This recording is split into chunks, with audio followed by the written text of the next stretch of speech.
Happy Sunday, mga kasimple. Ito po ang ating ulam for today. Ito po ay marinated chicken na po. Yan po. Dalawang balot po ito. Yan. Hindi ko alam po kung magkano po ito. Dala po ito ng aking manugang. So, ang isa ay aking lulutuin ng isang balot.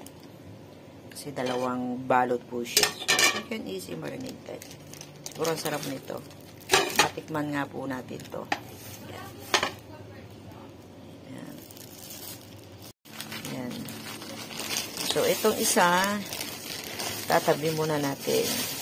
Tatabi natin sa supot para hindi naman masyadong bulky sa loob dahil maliit lang po yung ating freezer. Diba? So, ito po ay ating ipiprito ng deep fried para sabay silang maluto. I-deep fried po natin ito.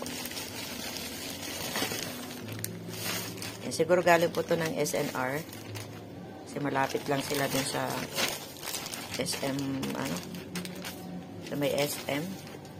Sa mo, ba yung, basta, yun na yun. Yan, sa mga nakakaalam kung saan na bibili yung mga ganito.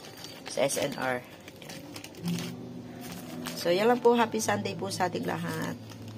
Yan, tayo po ay magluluto na ng lunch kasi mamaya pa naman ang aming online church. Yan, shoutout po sa ating lahat and good morning, good morning. Happy Sunday po. Maging masaya po tayo sa araw na ito, Lord. Kayong lahat. Yan. Salamat, tayo muna ay magluto ng ating lunch.